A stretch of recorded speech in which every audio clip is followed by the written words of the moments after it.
Hello friends, welcome back to my channel. दोस्तों, target study channel पर आपका एक बार फिर से स्वागत है। इस चैनल पर आप मेरे साथ अपनी अलग अलग कॉम्पिटिटिव एग्ज़ाम्स की प्रिपरेशन करते हैं। स्पेशली फ़िलहाल हम बीपीएससी की तैयारी कर रहे हैं, तो उस बीपीएससी से रिलेटेड जो बुक लिस्ट है वो मैंने आपको बताई थी और लगभग सारे बुक लिस्ट को कवर किया हुआ है, जिसमें कि हम कॉस्मोस एनसीईआरटी 6 to 12 का हमने डिस्कशन कर लिया है। कल उसकी लास्ट वीडियो अपलोड कर दी गई है। इसके अलावा घटना चक्र की सब्जेक्ट वाइज सारी ही सीरीज़ कवर की गई है। बीपीएससी घटना पूर्व अवलोकन की सीरीज़ भी आप कवर कर चुके हैं। ल्यूसेंट एमसीक्यूज़ की सीरीज़ कवर कर चुके हैं। महेश कुमार बर्नवाल की ये सारे ही जो वीडियोज़ हैं वो आपको मेरे प्लेलिस्ट में मिल जाएंगे। आज से हम केवल प्रैक्टिस करेंगे, यानी कि आपको मेरे चैनल पर डिस्कशन वाली वीडियो भी मिलेगी। इसके अलावा रिवीजन के लिए, यानी कि जो कॉस्मोस वाली सीरीज़ थी वो रिवीजन थी, क्विक रिवीजन थी, वन लाइनर में हम चीज़ें रिवाइज करते थे। अब हम सिर्फ प्रैक्टिस करेंगे क्योंकि परीक्षा में ज़्यादा समय नहीं बचा है। तो ऐसे में अब सिर्फ और सिर्फ आपको घटना चक्र की सीरीज़ ही देखने को मिलेगी, क्योंकि घटना चक्र पीसीएस की परीक्षा के लिए रामबाण है। तो आज का टॉपिक, यानी कि आज हम जीव विज्ञान स्टार्ट करते हैं। तो चलिए शुरू करते हैं। पहला क्वेश्चन है, जंतु विज्ञान या जूलॉजी अध्ययन करता है। तो जंतु विज्ञान जीवित और मृत जानवरों दोनों का करता है। यहाँ पे हम थोड़ा एक इम्पॉर्टेंट टर्म्स को पहले देख लेते हैं एक बार। जैसे कि सामान्यतः विज्ञान शब्द प्रत्येक सुव्यवस्थित और क्रमबद्ध ज्ञान या अनुभव के लिए होता है। मुख्यतः इसके दो भाग होते हैं, प्रकृति विज्ञान और सामाजिक विज्ञान। यानी कि विज्ञान के दो भाग हैं, मुख्यतः प्रकृति और सामाजिक। उसके बाद प्रकृति विज्ञान दो प्रमुख शाखाओं में है, लाइफ या बायोलॉजिकल साइंस में विभाजित होता है और फिजिकल साइंस में होता है। लैमार्क और ट्रेविनस नाम के वैज्ञानिकों ने सर्वप्रथम जीव विज्ञान शब्द का प्रयोग किया था। तो ये इंपॉर्टेंट है, इसको ध्यान रखेंगे कि जीव विज्ञान या बायोलॉजी शब्द का प्रयोग किसने किया था, लैमार्क ने और ट्रेविनस ने किया था। जूलॉजी विभिन्न प्रकार के जंतुओं का विस्तृत अध्ययन होता है। बॉटनी में विभिन्न प्रकार के पादपों का, उनके क्रियाकलापों का अध्ययन होता है। नेक्स्ट है इकोलॉजी में सजीवों पर उनके चारों ओर के पर्यावरण के प्रभाव का अध्ययन करते हैं। पेडोलॉजी में मृदा निर्माण, मृदा के प्रकार आदि का, ये ध्यान रखेंगे। पेडागॉजी अलग है, शिक्षण सिद्धांत, और ये पेडोलॉजी है जिसमें कि हम मृदा से रिलेटेड चीज़ें पढ़ते हैं। जेरोंटोलॉजी मनुष्य में वृद्धावस्था और उसके काल प्रभाव के बारे में अध्ययन करते हैं। नेक्स्ट है, कुछ इंपॉर्टेंट हम यहाँ से डिस्कस कर लेते हैं। मायोलॉजी मनुष्य की पेशियों का अध्ययन। मैमोलॉजी स्तनधारी जंतुओं का अध्ययन। नेक्स्ट पैलिनोलॉजी विभिन्न प्रकार के परागकणों का अध्ययन। ऑन्कोलॉजी कैंसर और उससे संबंधित ट्यूमर का अध्ययन। नेक्स्ट सेरोलॉजी रुधिर सीरम का वैज्ञानिक अध्ययन। हेमेटोलॉजी रुधिर का अध्ययन। न्यूरोलॉजी तंत्रिका तंत्र से संबंधित है। नेक्स्ट पैथोलॉजी में आप सबको पता होगा, रोगों की प्रकृति और लक्षण के बारे में देखते हैं। वायरोलॉजी में विषाणुओं का अध्ययन होता है। एंटोमोलॉजी कीटों का अध्ययन है। मिर्मेकोलॉजी इंपॉर्टेंट है, चींटियों का अध्ययन है। नेक्स्ट सर्पेंटोलॉजी सर्पों का अध्ययन। हर्पेंटोलॉजी उभयचरों और सरीसृपों का अध्ययन। नेक्स्ट अब यहाँ से हम क्वेश्चंस कवर करते हैं। फूलों के अध्ययन को क्या कहते हैं, तो फूलों का अध्ययन एंथोलॉजी है। यहाँ से हम देख लेते हैं एक बार ये सारे टर्म्स भी। एपीकल्चर शहद उत्पादन से रिलेटेड है। एवीकल्चर पक्षी पालन है। एक्वाकल्चर जलीय जीव के लिए है। एल्गा कल्चर एक्वाकल्चर का एक प्रकार है जिसके अंतर्गत शैवालों का यानी एल्गी का अध्ययन किया जाता है। पिसिकल्चर इंपॉर्टेंट है, मछलियों का। नेक्स्ट है एग्रीकल्चर फसल संवर्धन के लिए। सेरीकल्चर कच्चे रेशम के उत्पादन के लिए है। सिल्वीकल्चर वन संवर्धन। फ्लोरिकल्चर फूलों की खेती है। नेक्स्ट ओलेरीकल्चर सब्जियों की कृषि है। अर्बोरिकल्चर वृक्ष और झाड़ियों की कृषि है। हॉर्टिकल्चर फूल फल सब्जी मसालों की खेती है। पोमोलॉजी में फलों की कृषि। एग्रोनॉमी में फसलों की खेती। वर्मी कल्चर में केचुआ पालन, कृषि उत्पादन में वृद्धि हेतु केचुआ पालन वर्मी कल्चर है। नेक्स्ट है ओलीकल्चर जैतून का उत्पादन। नेक्स्ट विटीकल्चर अंगूर उत्पादन। हेलीकल्चर घोंगे या स्नेल्स का संवर्धन। And next hydroponics most important, या एरोपोनिक्स या एरोकल्चर मृदा विहीन पादप संवर्धन को बोलते हैं। तो फूलों के अध्ययन को एंथोलॉजी। नेक्स्ट, कीटों के वैज्ञानिक अध्ययन को क्या कहते हैं? तो एंटोमोलॉजी कहते हैं। नेक्स्ट है, निम्नलिखित में से कौन सा विषय जनसंख्या और मानव समुदाय के महत्वपूर्ण आंकड़े के लिए अध्ययन किया जाता है? तो ये जनांकी है, यानी कि डेमोग्राफी। हिंदी इंग्लिश दोनों नाम ध्यान में रखना होता है। जैविक जगत में होने वाले कार्य, गुण और पद्धति के अध्ययन के ज्ञान को मशीनी जगत में उपयोग करने को क्या कहते हैं? बायोनिक्स कहते हैं। नेक्स्ट, अब यहाँ पे देख लीजिए, बायोनिक्स यानी जैविक जगत में होने वाले कार्य, गुण और पद्धति का अध्ययन। बायोनॉमिक्स में जीवधारियों और उनके वातावरण के साथ संबंध का अध्ययन। बायोनॉमी में जीवन के नियमों का अध्ययन। बायोमेट्री में गणित और सांख्यिकी की तकनीकी द्वारा जीव विज्ञान का अध्ययन। पैलियो वनस्पति के अंतर्गत अध्ययन किया जाता है। तो पैलियो वनस्पति या पैलियो बॉटनी के अंतर्गत पादप जीवाश्मों यानी फॉसिल प्लांट्स का अध्ययन किया जाता है। तो इनमें से कोई भी नहीं सही होगा। नेक्स्ट है, विभिन्न संस्कृतियों के वैज्ञानिक विवरण के तुलनात्मक अध्ययन को क्या कहते हैं? इथनोलॉजी। रेशम कीट पालन को क्या कहते हैं? सेरिकल्चर। नेक्स्ट, मधुमक्खी का उपयोग किया जाता है तो एपीकल्चर में। निम्नलिखित युग्मों में कौन सुमेलित नहीं है? एपीकल्चर शहद की मक्खी, सेरिकल्चर सिल्कवर्म, पिसीकल्चर लाख का कीड़ा, हॉर्टिकल्चर फूल। तो पिसीकल्चर क्या था? ये मछली पालन से रिलेटेड था, तो ये वाला सुमेलित नहीं है। नेक्स्ट, निम्न में से कौन सा सुमेलित नहीं है? फूलों की खेती फ्लोरिकल्चर, फसलों की खेती एग्रोनॉमी, सब्जियों की खेती हॉर्टिकल्चर, फलों की खेती पोमोलॉजी।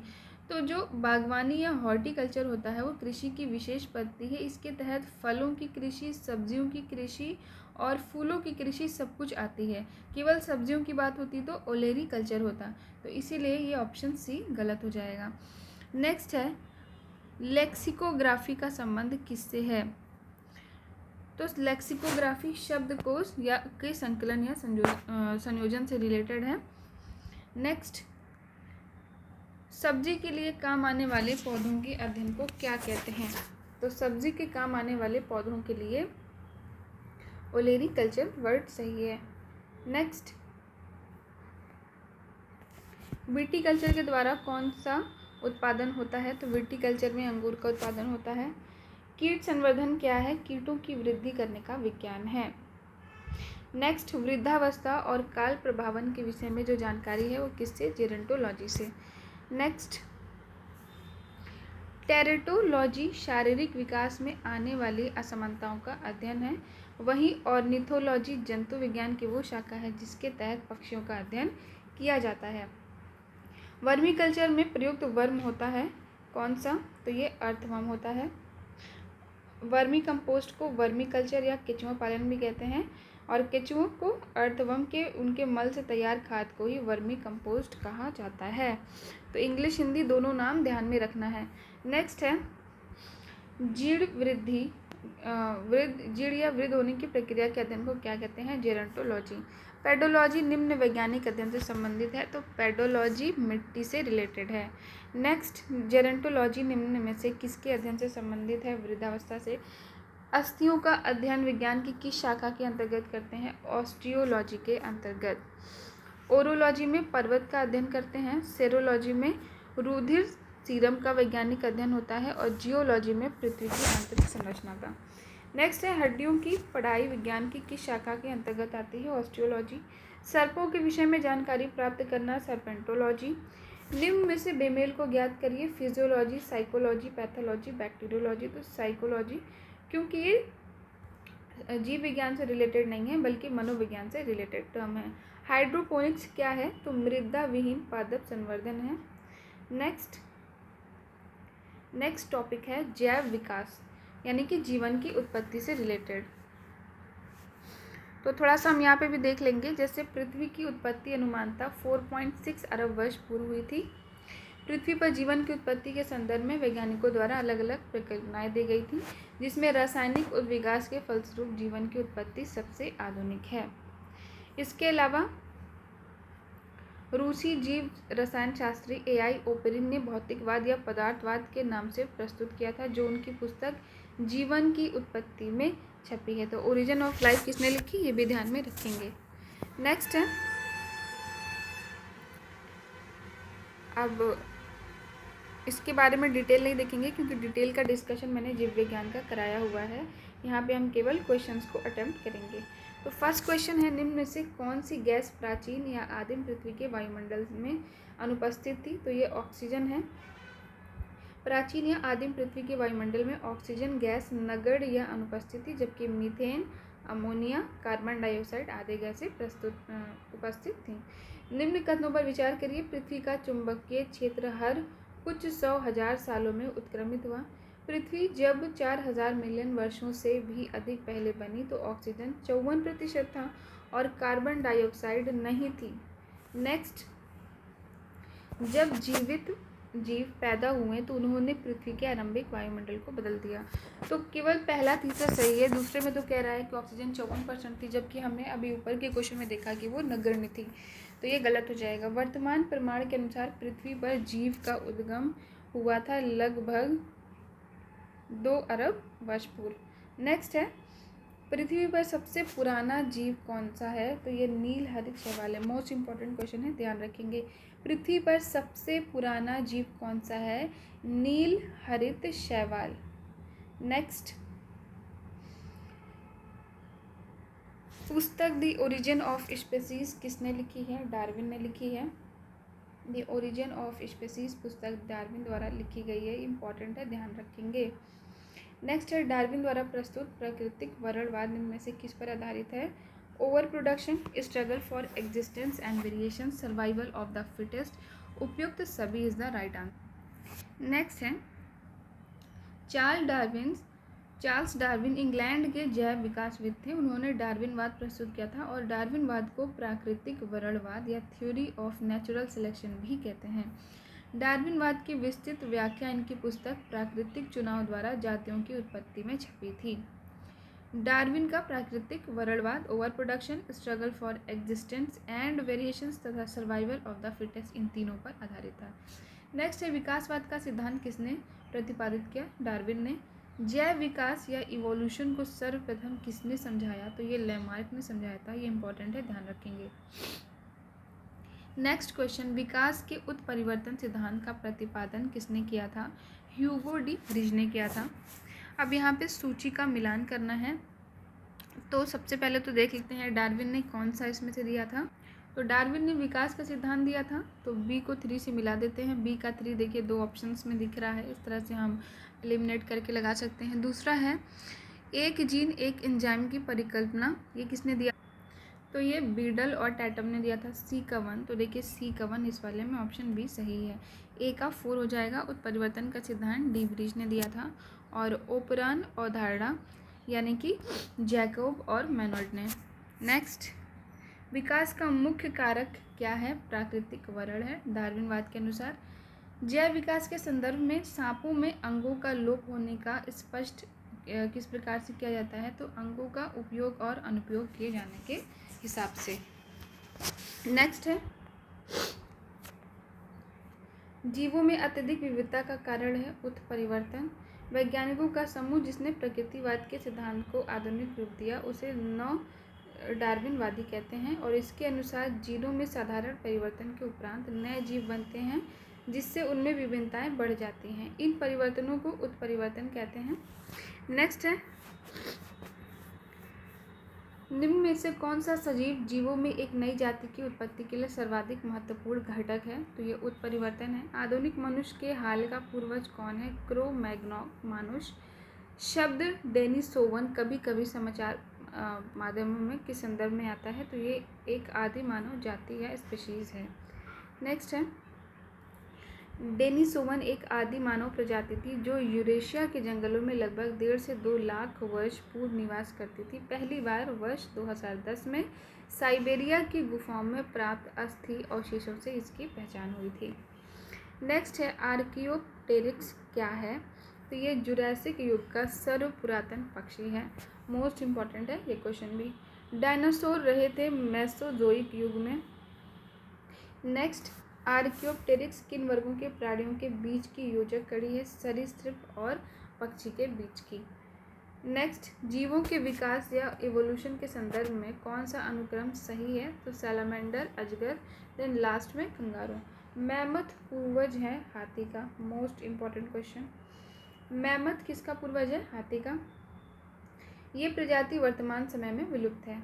डायनासोर थे तो मेसोजोइक सरीसृप थे ये।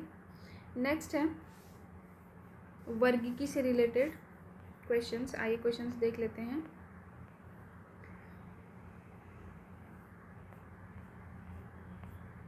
तो पहला क्वेश्चन है, जीव विज्ञानियों ने पादप जगत और प्राणी जगत की जातियों को बहुत बड़ी संख्या में ज्ञात किया था, ढूंढ निकाला और पहचान लिया था। संख्या की दृष्टि से अब तक ढूंढे हुए पहचाने हुए जीवों में सबसे अधिक संख्या किसकी है? तो सबसे अधिक संख्या वर्तमान में कीड़ों की है, कीटों की। ठीक है, कुल ज्ञात जातियों 15 लाख से अधिक में सर्वाधिक जातियां 10 लाख से भी अधिक कीटों की हैं। नेक्स्ट, जंतु जल, स्थल और वायु सभी जगह में पाए जाते हैं। पादप जातियों की संख्या लगभग 4 लाख है। सूक्ष्म जीवाणु या बैक्टीरिया को देखा जा सकता है कंपाउंड खुर्दबीन द्वारा। बैक्टीरिया अति सूक्ष्म और साधारण जीव है। इनकी लंबाई सामान्यतः 0.5 से 5 माइक्रोन तक होती है। कुछ जीवाणु 0.5 मिलीमीटर से अधिक या उससे अधिक लंबाई के भी होते हैं। तो कुछ सूक्ष्म जीवाणुओं को कंपाउंड खुर्दबीन यानी कंपाउंड माइक्रोस्कोप द्वारा देखा जा सकता है। देखिए ये सारे टर्म हिंदी इंग्लिश दोनों याद रखा करिए। अब आपको माइक्रोस्कोप पता होगा और आपको ऑप्शन में माइक्रोस्कोप ना ही दे, खुर्दबीन दे दे, हालांकि इसमें तो इंग्लिश में दे देगा, लेकिन कई बार इंग्लिश वाला टर्म हिंदी में भी कॉमन दे देता है, तो इसलिए दोनों बात ध्यान में रखनी होती है। नेक्स्ट है, कुछ जीवाणु अपना भोजन संश्लेषित कर सकते हैं। कुछ इन जीवाणुओं में हरा पदार्थ जो हरित लवक कहलाता है पाया जाता है। तो पहला सही है लेकिन आर गलत है। पोषण के आधार पर जीवाणु परपोषी तथा स्वपोषी होते हैं। स्वपोषित जीवाणु कार्बन डाइऑक्साइड तथा अकार्बनिक पदार्थों से अपना भोजन स्वयं बना लेते हैं। ये जीवाणु दो प्रकार के प्रकाश संश्लेषी और रसायन संश्लेषी होते हैं। इन जीवाणुओं में हरित लवक का अभाव होता है। कुछ जीवाणुओं में पर्णहरित से मिलते जुलते रंग द्रव होते हैं जिससे ये प्रकाश संश्लेषण की क्रिया करते हैं। नेक्स्ट है, सूक्ष्म जीवाणु या बैक्टीरिया के बारे में कौन सा कथन सही है? ये जीवित और मृत की सीमा रेखा पर होते हैं। ये वनस्पति और जानवर की सीमा रेखा पर होते हैं। ये फूल देने वाली और फूल ना देने वाली वनस्पति की सीमा रेखा पर होते हैं या कोई नहीं। तो उपयुक्त में से कोई नहीं इज द राइट आंसर। जीवाणु या बैक्टीरिया सबसे सरल अति सूक्ष्म एक कोशीय आद्य यानी प्रिमिटिव जीव हैं जिन्हें मोनेरा जगत में रखा जाता है। इंपॉर्टेंट है, ध्यान रखिएगा। जीवाणु हमारे लिए लाभदायक हानिकारक दोनों प्रकार के होते हैं और इनका अध्ययन बैक्टीरियोलॉजी कहलाता है। सबसे छोटा जीव जो स्वयं विकास और प्रजनन करने में समर्थ है वो है माइकोप्लाज्मा। अमीबा विभंजन द्वारा जनन करता है। सभी एक कोशीय जीव अलैंगिक विधियों से जनन करते हैं। तो इसमें दोनों ही बात बिल्कुल सही है। नेक्स्ट है, निम्नलिखित पर विचार करिए। जीवाणु, कवक और विषाणु उपयुक्त में से किन्हें कृत्रिम संश्लेषित माध्यम से संवर्धित किया जा सकता है? तो विषाणु को छोड़ करके बाकी दोनों को। नेक्स्ट क्वेश्चन नंबर 8, गर्म रुधिर वाले जंतु वे होते हैं जो अपने शरीर के तापक्रम को हमेशा एक सा बनाए रखते हैं। समतापी अर्थात गर्म रुधिर वाले जंतु वे होते हैं जिनके शरीर का ताप वातावरण के ताप से प्रभावित न होकर सदैव एक सा रहता है। इनके अंतर्गत पक्षी आते हैं तथा स्तनधारी आते हैं, जबकि असमतापी के अंतर्गत मत्स्य, उभयचर, सरीसृप इत्यादि जंतु आते हैं जिनके शरीर का ताप वातावरण के ताप के अनुसार घटता बढ़ता रहता है। निम्न में से कौन सा कथन सही नहीं है? सभी इकाइनोडर्म सजीव प्रजक होते हैं, तो ये सही नहीं है। इकाइनोडर्म समुद्र में पाए जाने वाले पंचतई अरीय सममिति वाले ड्यूटरोस्टोमी यूसिलोमेट यूमेटाजोआ होते हैं जिनकी डिंभक प्रावस्था में शरीर की सममिति द्विपार्श्वीय होती है तथा सभी इकाइनोडर्म सजीव प्रजक नहीं होते हैं। नेक्स्ट है, निम्न में से कौन से जीव में रक्त नहीं होता किंतु वो सांस लेते हैं? तो ये हाइड्रा है जिसमें रक्त नहीं होता लेकिन वो सांस लेते हैं। नेक्स्ट, निम्नलिखित में कौन मछली नहीं है? स्टार फिश, साफ फिश, पाई फिश, गिटार फिश। तो कुछ समुद्री जंतुओं के नाम मछलियों के नाम से मिलते जुलते हैं, लेकिन वो मछलियाँ नहीं हैं, जैसे कि jelly fish, star fish, silver fish, cuttle fish, hag fish, razor fish, cray fish इत्यादि।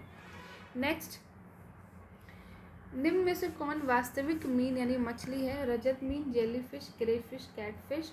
तो इसमें से वास्तविक में कैट फिश है।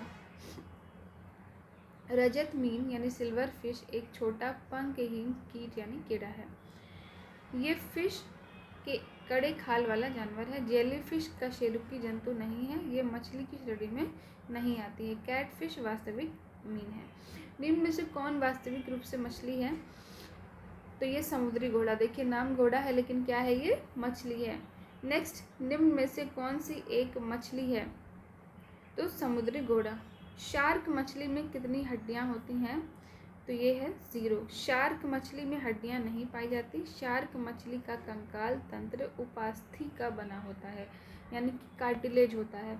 निम्न में से कौन सा पक्षी नहीं है? Golden mahseer, Indian nightjar, spoonbill, white ibis. तो इसमें से सही आंसर है गोल्डन महसीर।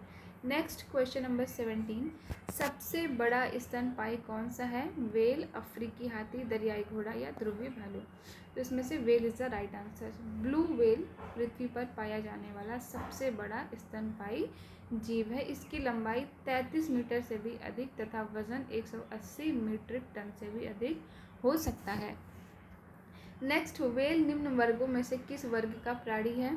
तो वेल स्तनपायी है। निम्न में से कौन सा स्तनपायी है? वेल है।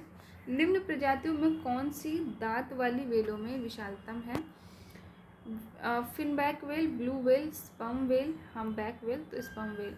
स्पर्म वेल विशालतम दांत वाली वेल है। पूर्ण वयस्क नर स्पर्म वेल 50 से 55 फीट लंबी और 35 से 45 टन वजनी होती है। निम्न में से कौन अंडे देता है और सीधे बच्चे नहीं देता? एकिडना, कंगारू से ही वेल। इसमें से है एकिडना। निम्न में से कौन सा स्तनधारी अंडे देता है? एकिडना। उड़ने वाला स्तनपायी है चमगादड़। नेक्स्ट, निम्न में से उड़ने वाले जीवों में कौन सा पक्षी वर्ग में नहीं आता है? चमगादड़, क्योंकि ये स्तनधारी में आता है।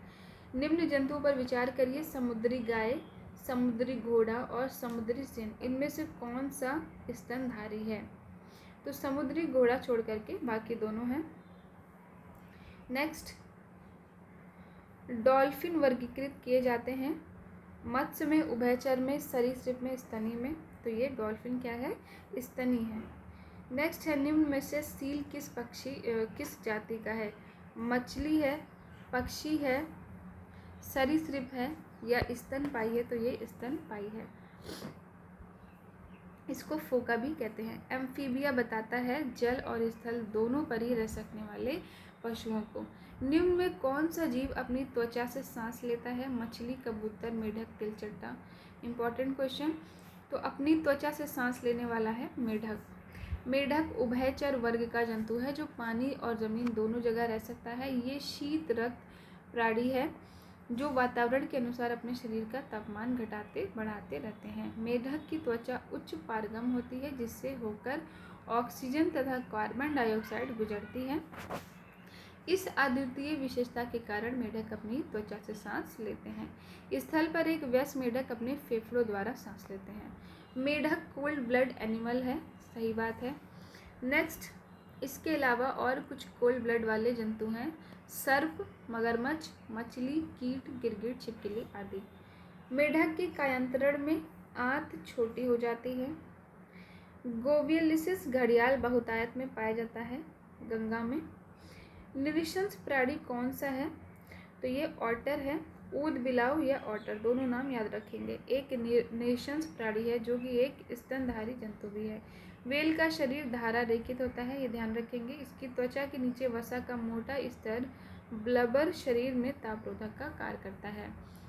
नेक्स्ट, निम्न प्राणियों पर विचार करिए। जाहक, शैलमूषक, वज्रशल्क, इनमें से कौन सा जीव परभक्षियों द्वारा पकड़े जाने की संभावना को कम करने के लिए स्वयं को लपेट कर अपने सुमेध अंगों की रक्षा करते हैं? तो इसमें से जाहक और वज्र शल्क है। नेक्स्ट, निम्न में से श्वान उपजातियों में कौन भौंकने में असमर्थ है? Dingo, Alsatian, Dalmatian, Labrador. तो इसमें से डिंगो भौंकने में असमर्थ है। डिंगो और बसेंजी श्वान की वे उपजातियां हैं जो समान कुत्तों की तरह ना भौंककर एक अलग तरह के आलाप की ध्वनि निकालते हैं। नेक्स्ट है, प्रायः जो भालू गलियों में तमाशा करते हैं वो रीछ होता है। निम्न जानवरों में से कौन सा एक जानवर नहीं है जिसे थोड़ा सफलतापूर्वक भाषा का उपयोग करना सिखाया जाता है? तो वनमानुष, तोता, कुत्ता, सूंड। तो इसमें से कुत्ता होगा। वनमानुष, तोता और डॉल्फिन ऐसे जीव हैं जिन्हें कुत्ते की तुलना में कहीं अधिक भाषा का प्रयोग अर्थात संकेतों को समझना और परस्पर प्रेषित करना सिखाया जा सकता है। निम्न में से कौन सा गुण मनुष्य को अन्य सभी वानर गुणों से पृथक करता है? तो जानने की इच्छा प्रकट करना, यानी कि जिज्ञासा। बुद्धि मानव में सर्वोच्च जंतु है। नेक्स्ट है, निम्न में से कौन सा एक कपी नहीं है? तो लंगूर नहीं है। इसमें से दो हैं। हीन कपी छोटे लघुतम आकार के कपी होते हैं जैसे गिब्बन, और महाकपी में बड़े आकार के मानव नुमा कपी होते हैं जैसे चिंपैंजी, गोरिल्ला, मनुष्य और ओरंग उटान। मानव सदृश लघुतम कपी है, तो ये है लघुतम में गिब्बन। नेक्स्ट है, पांडा भी उसी कुल का है जिसका भालू है। निम्न जंतुओं में से किसमें 3 प्रकोष्ठ वाला हृदय होता है? मेढक है। इंपॉर्टेंट है, रिपीटेड क्वेश्चन है। त्रिकोष्ठीय हृदय पाया जाता है उभयचरों में, और मेढक भी क्या है? उभयचर है। नेक्स्ट है, निम्न में से किसमें पित्ताशय नहीं होता? तो अधिकतर रीढ़ की हड्डी वाले पशुओं के पित्ताशय होते हैं, परंतु घोड़ा, चूहा, ऊंट आदि इसके अपवाद हैं। बिना रीढ़ की हड्डी वाले पशुओं में पित्ताशय नहीं होता है। तो इसमें से ऑप्शन एक से अधिक हो रहा है, तो इसीलिए इसको छोड़ दिया। निम्न में से किस जंतु में खुर नहीं पाए जाते हैं? हिरन, गीदड़, जेबरा या घोड़ा। तो राइट आंसर है गीदड़। गीदड़ को छोड़कर सभी खुर वाले पशु हैं। गीदड़ कुत्ते के परिवार की प्रजाति है। सामान्य गीदड़ों का वैज्ञानिक नाम कैनिस ऑरियस है। गीदड़ों के पैर नाखून युक्त गद्दीदार होते हैं। नील गाय निम्न कुल में आती है? तो नील गाय हिरन में आती है। हिरन के कुल में नील गाय भारत में पाई जाने वाली विशालतम मृग प्रजाति है। मृग उन जंतुओं को कहा जाता है जिनमें स्थायी सींग होते हैं, अर्थात हिरनों के श्रृंगाभों के समान नील गाय के सींग हर साल गिरकर नए सिरे से नहीं उगते, बल्कि ये कैसे होते हैं? ये सींग परमानेंट होते हैं। तो नील गाय हिरन की कैटेगरी में आएगी। नेक्स्ट है, सूची का मिलान करना है, तो यहाँ पे हम डायरेक्ट देख लेते हैं। एशियाई जंगली गधा इक्कस हेमिओनस बारहसिंगा, रूस वर्स दुआसेली, चिंकारा, गजेला बेनेट्री और नील गाय का ध्यान रखेंगे बोसलाफस ट्रैगोकेमिलस। नेक्स्ट अगेन सूची का मिलान करना है, तो पंखहीन कीट रजत मिनाब, उड़ान रहित पक्षी किवी है, आपात सरीसृप सर्प है, यानी कि पैर नहीं है इसका, और फुफ्फुसहीन प्राणी कौन है? ये है मत्स्य। नेक्स्ट है कीवी है, तो कीवी उड़न अक्षम पक्षी जो केवल न्यूजीलैंड में, यानी कि उड़ नहीं सकती है और केवल न्यूजीलैंड में पाया जाता है। नेक्स्ट, निम्न में से कौन सा जैविक मूल का है? मूंगा, पन्ना, मडिक, पुखराज। तो इसमें से मूंगा हो जाएगा। नेक्स्ट है ऑक्टोपस क्या है? तो ऑक्टोपस एक मृदु कवची मोलास्क है। इंपॉर्टेंट है, ध्यान रखिएगा। क्या है? ऑक्टोपस मोलास्क है। नेक्स्ट सबसे बड़ा अकशेरुकी है, ये स्क्विड है। निम्न में से कौन सा जीव अन्य 3 जीवों के वर्ग का नहीं है? केकड़ा। नेक्स्ट, केकड़े का वर्ग मैलेकोस्ट्रेका है। बरूकी का वर्ग एरेक्निडा है। बिच्छू का एरेक्निडा है। मकड़ी का भी एरेक्निडा है। वाइट लेग हॉर्न एक किस्म है कुक्कुटों की। टिक और माइट वास्तव में क्या होते हैं? ये मकड़ी वंश के होते हैं। निम्न में से कौन सा कीट नहीं है? तो खटमल घरेलू मक्खी और मच्छर है, जबकि मकड़ी क्या होगा? ये कीट नहीं है। नेक्स्ट है, दीमक को ये भी कहते हैं, तो दीमक को सफ़ेद चींटी भी कहते हैं, श्वेत चींटी। मकड़ी कीट से भिन्न होती है क्योंकि मकड़ी में पाई जाती हैं 8 टांगें। ठीक है। नेक्स्ट है, ये भी क्वेश्चन ध्यान रखिएगा, कई बार ये भी पूछ लेता है कि मकड़ी की कितनी टांगें होती हैं। तो 6 और 8 में आप कंफ्यूज हो सकते हैं। कितनी होती हैं? 8 टांगें होती हैं। नेक्स्ट है, निम्न में से कौन कीट नहीं है? तो मकड़ी नहीं है। जुगनू क्या होता है? जुगनू एक कीट है। मकड़ियों द्वारा उत्पादित रेशम क्या कहलाता है? गोसामर रेशम कहलाता है। नेक्स्ट, एक परजीवी पर दूसरे परजीवी के आश्रित रहने को क्या कहते हैं? ये उपपरजीविता कहलाती है। रेशम का कीड़ा यानी सिल्क वर्म अपने जीवन चक्र के किस चरण में वाणिज्यिक तंतु यानी फाइबर ऑफ कॉमर्स पैदा करता है? तो ये कोशित यानी प्यूपा के रूप में। निम्न में से किस जीव का रक्त सफ़ेद होता है? रिपीटेड क्वेश्चन है, तिलचट्टा यानी कि कॉकरोच। नेक्स्ट है, अब इसका डिस्कशन देख लेते हैं। ऑक्सीजन हेतु हीमोग्लोबिन का प्रयोग न करने के कारण तिलचट्टे के खून का रंग लाल नहीं बल्कि रंगहीन होता है। कॉकरोच के रक्त द्वारा ऑक्सीजन का परिवहन नहीं किया जाता है, इसलिए इसका रंग भी लाल नहीं होता, क्योंकि इसमें हीमोग्लोबिन उपस्थित नहीं होता। कॉकरोच के शरीर के प्रत्येक खंड में स्थित ट्यूब्स की एक प्रणाली के माध्यम से कोशिकाओं तक सीधे ऑक्सीजन पहुंचती है, इसीलिए इनका रक्त रंगहीन या सफ़ेद रंग का होता है। रेशम कीट जिन पर पनपता है वे हैं शहतूत की पत्तियां। नेक्स्ट, लाल रक्त कणिका विहीन जंतु है, तो ये केचुआ है। निम्न में से कौन एक कीट के शरीर से निकला स्त्राव है? लाख। नेक्स्ट, अधिकांश कीट श्वसन कैसे करते हैं? वातक तंत्र से करते हैं। निम्न में से कौन कीटों से प्राप्त नहीं होता? तो ये है मोती। नेक्स्ट है, निम्न में से किस ग्रुप के जंतु प्रायः रात्रिचर यानी नॉक्टर्नल होते हैं? तो ये है मच्छर, चमगादड़ और उल्लू। नेक्स्ट, निम्न में से किसका मस्तिष्क उसके शरीर के अनुपात में सबसे बड़ा होता है? तो ये है चींटी। इंपॉर्टेंट है, ध्यान रखेंगे। नेक्स्ट, निम्न में से कौन से जीव डेट्राइटिवोर यानी अपवृद्धहारी हैं? तो इसमें से केचुआ है और मिलीपीड है और वुडलाइस है, ऑप्शन सी। नेक्स्ट, निम्न में से कौन सा जीव निस्यंदक भोजी यानी फिल्टर फीडर है? सीप, ऑयस्टर। निम्न में से किस एक जीव की कुछ प्रजातियां कवकों के कृषकों के रूप में जानी जाती हैं? तो ये है चींटी। प्रश्नगत विकल्पों में से चींटियों को कवकों के कृषक के रूप में जाना जाता है। चींटियों एवं कुछ कवकों के मध्य अन्योन्याश्रितता का संबंध होता है। लीफ कटर प्रजाति की चींटियां इस संबंध का महत्वपूर्ण उदाहरण हैं। चींटियों के अतिरिक्त कुछ दीमकों की प्रजातियां भी कवकों के साथ ऐसी क्रियाएं प्रदर्शित करती हैं। निम्न में से कौन सा जानवर ठोस मूत्र उत्सर्जित करता है? कंगारू, चूहा। इंपॉर्टेंट है, ध्यान रखिएगा। नेक्स्ट है, निम्न में से कौन सा प्राणी अपनी आंत में जल का संग्रहण कर लेते हैं? ऊँट हैं।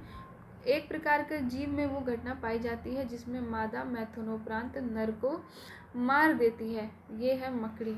ठीक है, मैथुन उपरांत क्या करती है? नर को मार देती है। कौन? मकड़ी।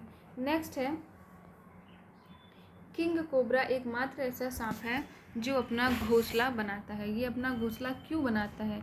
ये अंड प्रजक सर्प है जो घोंसले में अंडे देता है और अंडे से बच्चे निकलने तक घोंसले की पहरेदारी करता है। निम्न में से कौन सा जानवर बिना पानी पिए सबसे लंबी अवधि तक रह सकता है? कंगारू, चूहा। नेक्स्ट है, घोंसला बनाने वाला एकमात्र सर्प है राजनाग या किंग कोबरा, दोनों नाम ध्यान में रखेंगे। कोबरा सर्प का विष होता है तंत्रिका विषी। कोबरा सर्प का विष मुख्यतः तंत्रिका विषी होता है जो तंत्रिका ऊतकों को प्रभावित करता है। इसमें कार्डियोटॉक्सिक और कुछ अन्य यौगिक होते हैं। टॉक्सिक मुख्यतः प्रोटीन और पॉलीपेप्टाइड होते हैं। नेक्स्ट है, निम्न में से किस एक सर्प का भोज मुख्य रूप से अन्य सर्प हैं? ये नागराज है, यानी कि किंग कोबरा का मुख्य रूप से अन्य सर्प ये क्या करता है? दूसरे सांपों को खाता है। नागराज अपनी तीक्ष्ण दृष्टि से अपने शिकार को दूर से ही खोज लेने में सक्षम होता है। निम्न में से कौन सा सांप जहरीला नहीं है? कोबरा, वाइपर, कोरल स्नेक या अजगर। तो अगर सांप की निचली या उदर सतह पर छोटे छोटे सल्क पाए जाते हैं तो वे विष विहीन होते हैं। उदर सल्क पतले किंतु पूरी चौड़ाई तक फैले न हों तो इस अवस्था में सर्प विषहीन होता है, जैसे कि अजगर। नेक्स्ट है, सर्पों की विष ग्रंथियाँ किसकी समांग है? मछलियों के विद्युत अंग, रेव मछलियों के दंश, स्तनियों की वसा ग्रंथि या कशेरुकी प्राणियों की लार ग्रंथियाँ। तो option D is the right answer. सांप के जहरीले विषदंत होते हैं जो रूपांतरित रूप हैं जम्बिका दंत के।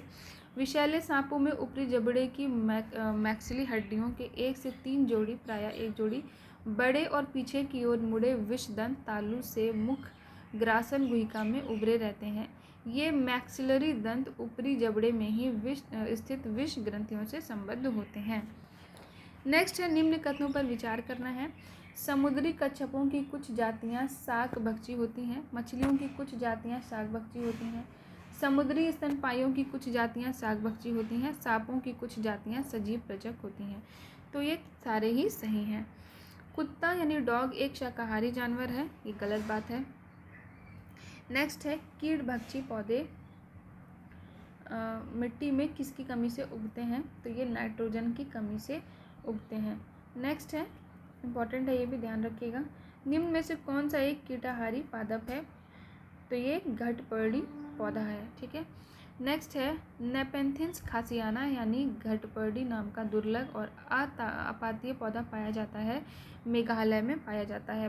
पौधे के कौन से भाग से हल्दी प्राप्त होता है, मोस्ट इम्पॉर्टेंट क्वेश्चन, तो ये तने से प्राप्त होता है। हल्दी कहाँ से प्राप्त होता है, तने से प्राप्त होता है। नेक्स्ट है घटपर्णी के निम्न भागों में से कौन सा एक घट में रूपांतरित होता है, तो ये है उसकी पत्तियाँ। हल्दी के पौधे का खाने लायक कौन सा हिस्सा है, प्रकंद है। नेक्स्ट, निम्न में से कौन सा सुमेलित नहीं है, तो घटपर्णी परजीवी आवृत्त बीजी नहीं है। निम्न में से उत्पादित सब्जियों में कौन सा रूपांतरित जड़ है, शकरकंद। नेक्स्ट, निम्न पादपों में किसका संग्रह अंग तना नहीं है, शकरकंद का। कौन सा तना है, इसमें से अदरक है। नेक्स्ट है अदरक तना है जड़ नहीं, क्योंकि इसमें नोड और इंटरनोड होते हैं। कौन सा रूपांतरित स्तंभ है, शकरकंद। आलू है एक, तो आलू एक कंद है। मटर पौधा है शाक का। नेक्स्ट, लौंग एक मसाला पौधे के किस भाग से प्राप्त होता है, ये भी मोस्ट इम्पॉर्टेंट है, तो ये फूल की कली से प्राप्त होता है। पादप कली है, इसमें से एक ब्रूडियर टहनी। लौंग निम्न से किसका निरूपण है, फूल कली का। निम्न से कौन सुमेलित नहीं है, तो केसर बीज नहीं है। केसर एक मसाला है जिसे सैफ्रॉन क्रोकस के पुष्प की वर्तिका तथा वर्तिकाग्र से प्राप्त किया जाता है। निम्न मसालों में से कौन सा एक पुष्प कलिका होती है, लौंग। लौंग है सूखे फल। लौंग पौधे के निम्न में से किस भाग से प्राप्त होते हैं, शुष्क पुष्प कली। केसर होता है सूखा मिश्रण फूल के बीज बनाने वाले भागों का। नेक्स्ट है लहसुन की अभिलाक्षणी गंध का कारण क्या है, सल्फर के यौगिक। निम्न में से आलू का कौन सा भाग खाने योग्य होता है, तो आलू का तना खाने योग्य होता है। नेक्स्ट है निम्न में से कौन सा एक फल है, तो भिंडी एक फल है। ठीक है, ध्यान रखिएगा। भिंडी क्या है, भिंडी का पौधा एक पुष्पीय पादप है जिसका वनस्पति नाम एबेलमोस्कस एस्कुलेंटस है। इसका फल कैप्सूल प्रकार का होता है जिसमें बीजों की संख्या अधिक होती है। इस फल का संपूर्ण भाग खाया जाता है। प्याज़ों के छिलके उतारने पर आंसू आते हैं क्योंकि प्याज क्या निष्कासित करता है, सल्फेनिक एसिड। देखिए मिलते जुलते नाम दिए हैं, सल्फोनिक एसिड भी दिया है, तो बहुत अच्छे से आपको ध्यान रखना है कौन सा है, sulphenic acid, sulphenic acid. Next, निम्न में से कौन सा एक सच्चा फल नहीं है, तो सेब। जब फल के निर्माण में अंडाशय के अलावा कुछ अन्य भाग शामिल हो तो ऐसे फल को फॉल्स फ्रूट या असत्य फल कहते हैं, जैसे सेब, काजू, नाशपाती आदि। फलों का वो प्रकार जिसमें लीची को रखा जाता है वो क्या है इसमें से, तो वो है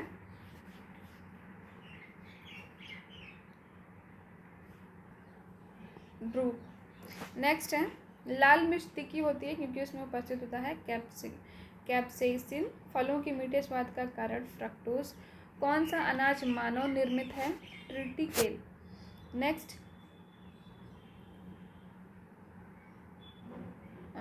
निम्न में से किस समूह के जीवों का डूबने से हुई मृत्यु का पता लगाने में मात्रा डाइटम का। कौन सा मानव निर्मित धान है, ट्रिटिकेल। नेक्स्ट, शहतूत का फल है सोरोसिस। निम्न देशों में कौन पौधे के तने का उत्पाद नहीं है, कपास। नेक्स्ट, शुष्क जलवायु के भली भांति अनुकूलित पेड़ पौधे को क्या कहते हैं, मरुद्भिद कहते हैं। मरुभूमि के पादप अधिकतर होते हैं मासल। मरुस्थलीय पौधों की जड़ें लंबी होती हैं क्योंकि जड़ें पानी की तलाश में लंबी हो जाती हैं। एपीफाइट्स वे पौधे हैं जो अन्य पौधों पर निर्भर होते हैं यांत्रिक अवलंब के लिए। मरुस्थल में फ्रिएटोफाइट्स मिलते हैं, यानी ऐसे पादप जिन्हें लंबी मुसल जड़ें होती हैं। पौधे जो नमक युक्त मिट्टी में रहते हैं उनको हैलोफाइट कहते हैं। लवणता युक्त वातावरण प्रेमी पौधों को क्या कहते हैं? लवण मृदोद्भिद। हाइड्रोफाइट्स किसे कहते हैं? एक जलीय पौधे को। नेक्स्ट, जैविक और अजैविक घटकों के बीच मध्यस्थ के रूप में कार्य करते हैं उत्पादक। चट्टान पर उगने वाले पादप शैलोद्भिद कहलाते हैं। निम्न में से कौन सा युग्म सही सुमेलित नहीं है? तो घटपर्णी जलोद्भिद नहीं है बल्कि कीटभक्षी पौधा है। निम्न में से किसका सुमेल नहीं है? तृणभक्षी गौड़ उपभोक्ता। प्रथम पोषक स्तर के अंतर्गत आते हैं हरित पादप। जीवों के निम्न प्रकारों पर विचार करना है। कौन सा जीव महासागरों की आहार श्रृंखला में प्राथमिक उत्पादक है? तो साइनोबैक्टीरिया और डाइटम।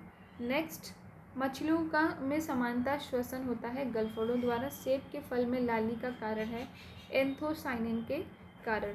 जमी हुई झील के अंदर मछली जीवित रह सकती है क्योंकि तलों के निकट पानी नहीं जमता। निम्न में से किसके कारण टमाटर का रंग लाल होता है? लाइकोपिन के कारण। नेक्स्ट, जल से बाहर निकाल ली जाने पर मत्स्य मर जाती हैं क्योंकि वे श्वास नहीं ले पाती। कौन सा टमाटर के लाल रंग के लिए उत्तरदायी है? लाइकोपिन। टमाटर का लाल रंग लाइकोपिन। नेक्स्ट, पपीते में पीला रंग कैरिका जेंथिन के कारण। कवक पौधों में नहीं पाया जाता। किनमें? पर्णहरित। कवक पौधों में पर्णहरित नहीं पाया जाता। खमीर एक उदाहरण है कवक का, इंपॉर्टेंट है, ध्यान रखिएगा। नेक्स्ट है यीस्ट और मशरूम क्या है? तो ये फफूंद है। नेक्स्ट, रसेदार सब्जी में प्रयोग होने वाला मशरूम है, वो है कवक। निम्न में से कौन सा एक कवक और उच्चतर पादपों की जड़ों के बीच उपयोगी प्रकार्य सहचर है? कवक मूल। कभी कभी समाचार में उल्लिखित गुच्छी के संदर्भ में विचार करिए। ये कवक है, कुछ हिमालय वन क्षेत्र में उगता है और उत्तर पूर्वी भारत के हिमालय की तलहटी में इसका वाणिज्यिक रूप से खेती किया जाता है। तो केवल पहला और दूसरा सही है। नेक्स्ट है लाइकेन, जो एक नग्न चट्टान पर पारिस्थितिकी अनुक्रम को प्रारंभ करने में सक्षम है। वास्तव में किनके सहजीवी सहचर हैं? तो ये शैवाल और कवक के हैं। तो आज के लिए इतना ही, कल फिर कंटिन्यू करेंगे। वीडियो काफ़ी लंबी हो गई है। Thank you so much for watching my video and प्यार बनाए रखिएगा अपना, आपका प्यार ही मेरा मोटिवेशन है। Thank you once again. और अगर इसकी PDF चाहिए तो आप मेरा डिस्क्रिप्शन में जाकर टेलीग्राम चैनल फॉलो कर लीजिए। वहाँ से आपको सभी वीडियोस की PDF प्लस आपको daily the Hindu, Indian express newspaper plus monthly magazine जैसे प्रतियोगिता दर्पण भी प्रोवाइड करा दिए जाते हैं। तो थैंक यू वंस अगेन।